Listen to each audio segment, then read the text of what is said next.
Hello, everyone. It's just another day in the life of a military wife. And I thought it would be, informative since it is Veterans Day week. It's the week of Veterans Day.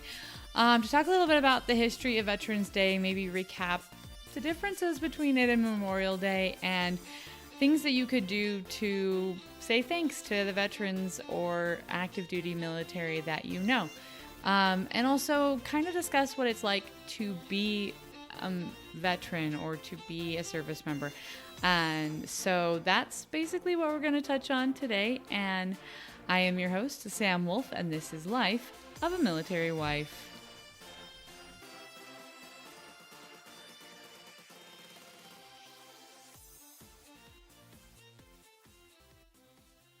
Okay, so let's go over some basics. As I talked about a little bit in my Memorial Day episode, and this is something that even confused me prior to becoming a military family, a Veterans Day is for those who are currently living, whether they are currently serving or have served previously, it's for them. Memorial Day is just that. It is to remember the fallen, those who died in combat during service or died after serving but are currently deceased. So Memorial Day is for the deceased and Veterans Day is for the living.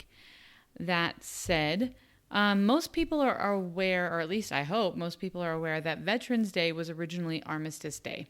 So it was set for December 11th because World War I ended at 11/11 on December 11th. So 11/11/11, yeah.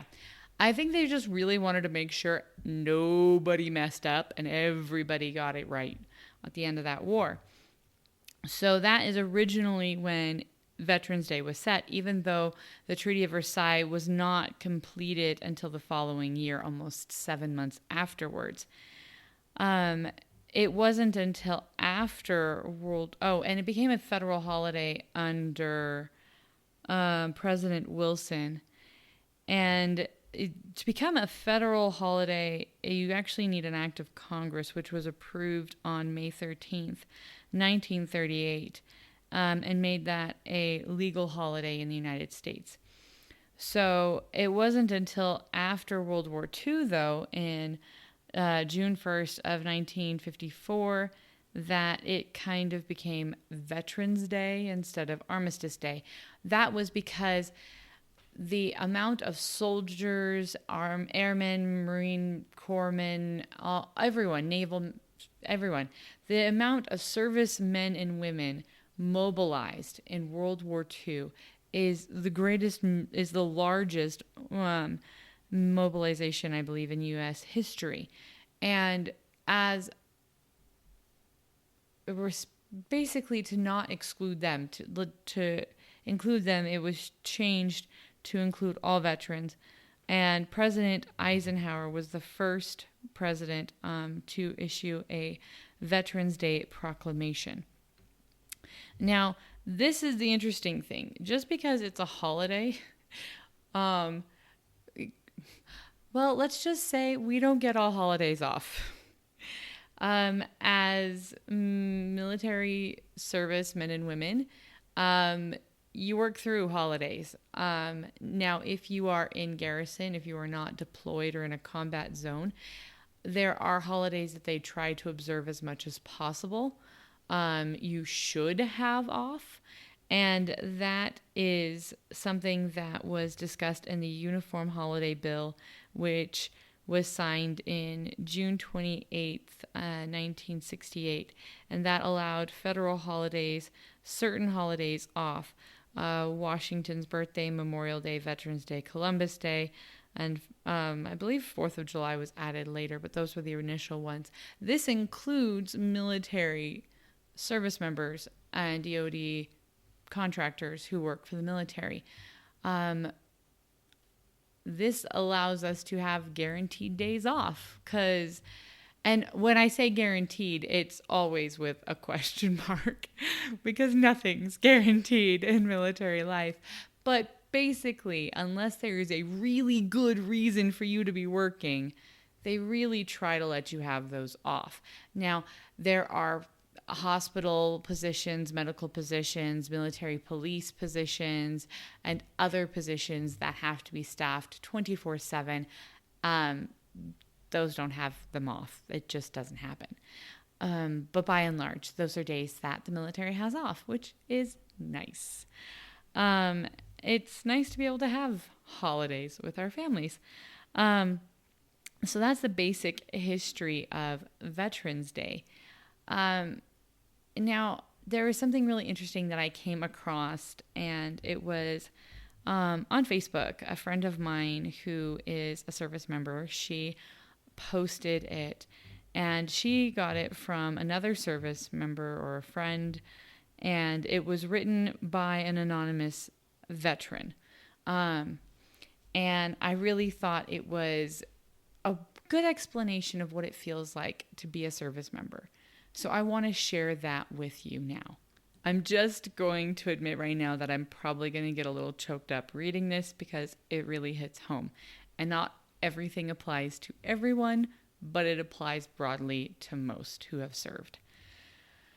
And it says, to understand a military veteran, you must know.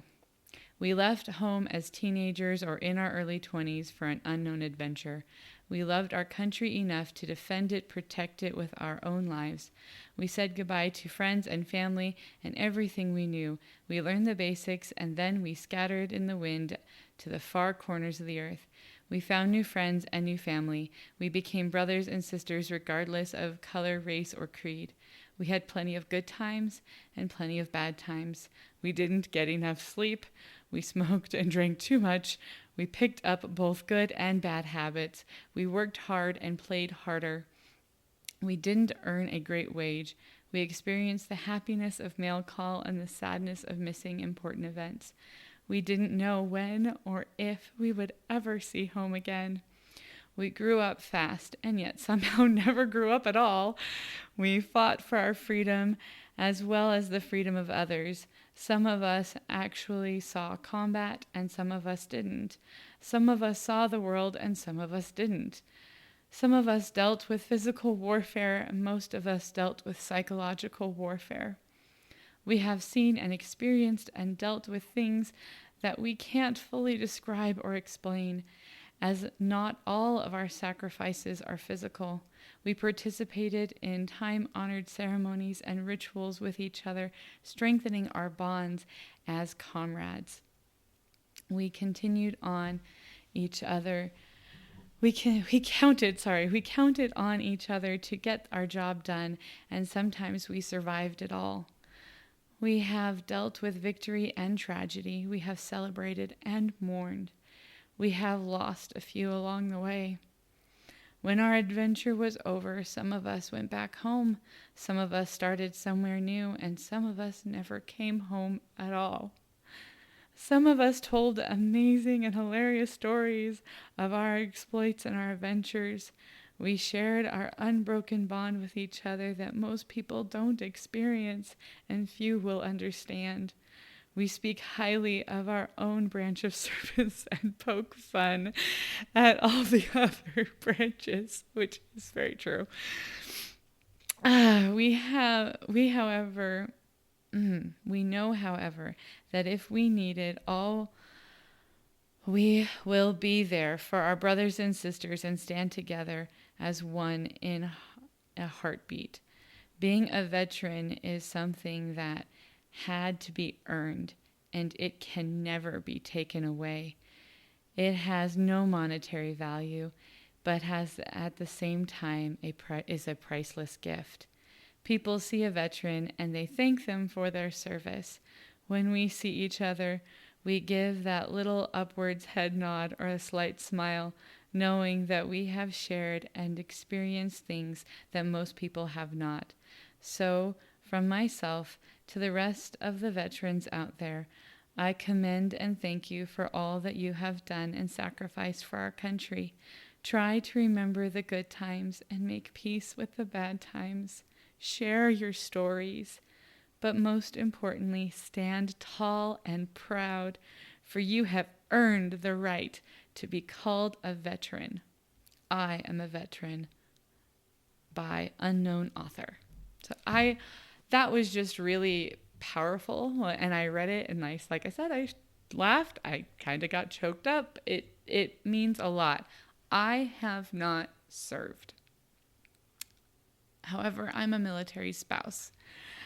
And so I may not have served in the same way my husband is, but I can understand a little bit more than someone from the outside looking in.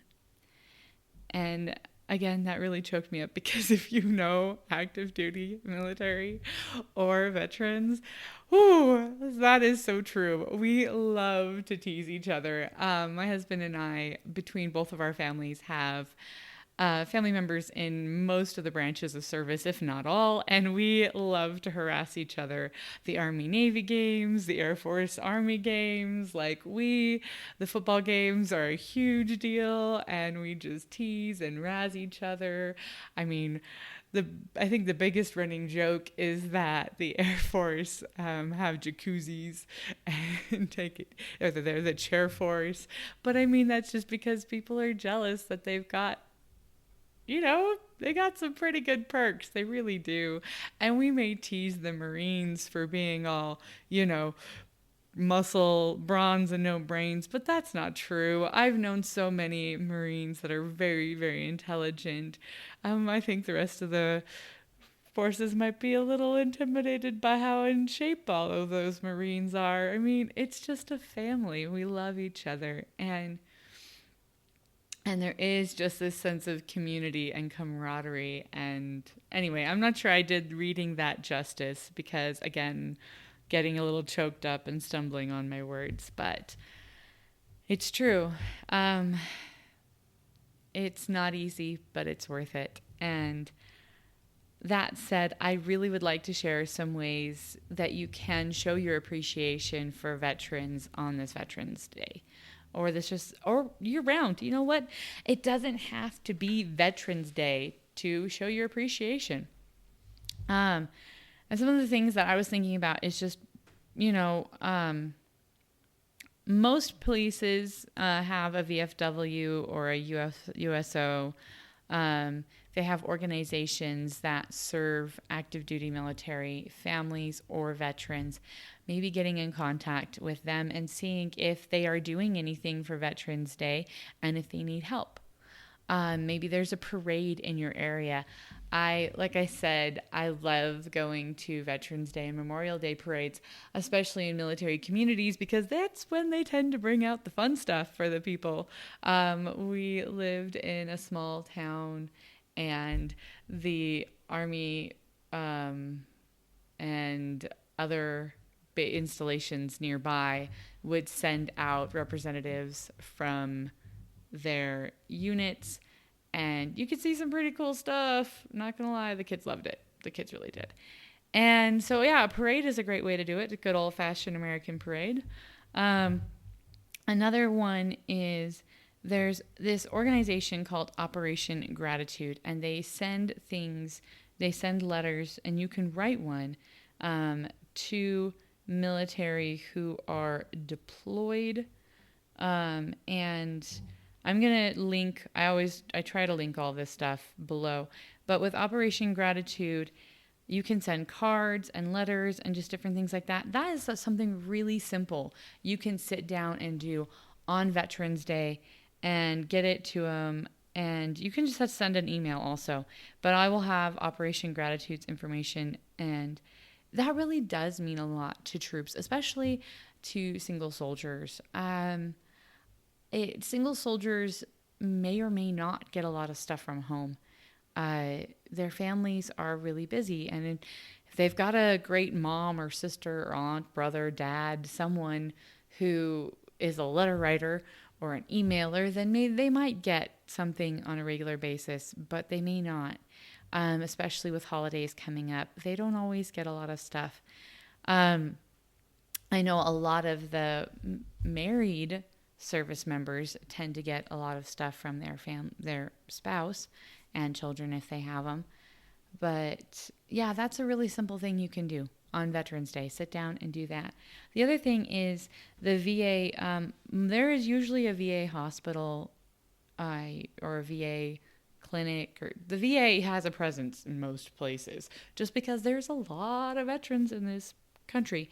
So maybe get a hold of your local VA hospital location, whatever. Find out what they need. If they're needing stuff for the holidays, maybe they've got wounded soldiers or something, or wounded veterans, sorry, or veterans going through stuff, and they're going to be in the hospital for the holidays. That's a huge bummer for anyone. So maybe you can, I don't know, get them a Sudoku or something.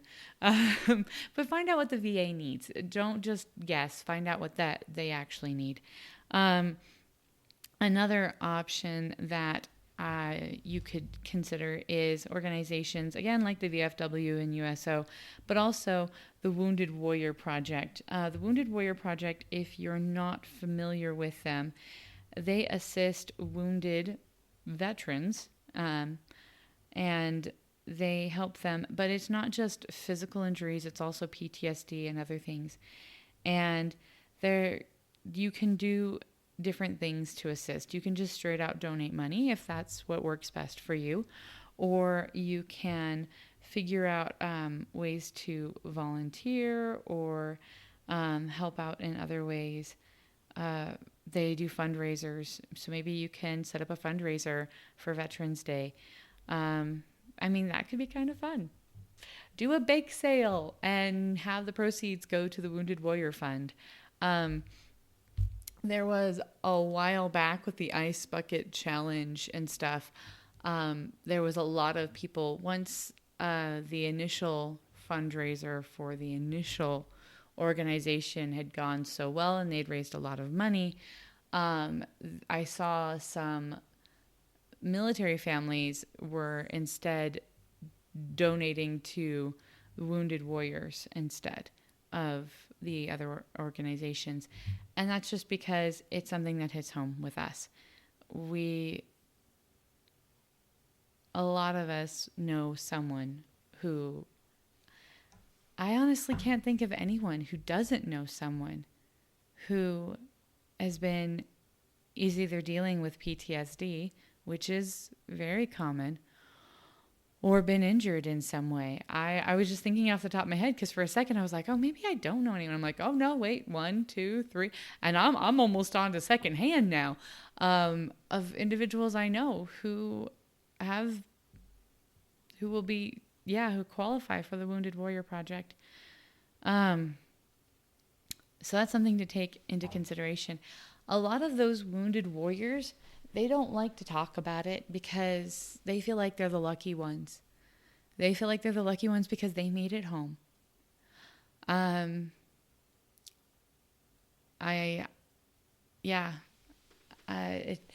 know quite a few who don't want to really discuss their injuries much because, again, they had friends who didn't make it. So, and even if you don't serve as a frontline combat troop, PTSD is a real thing.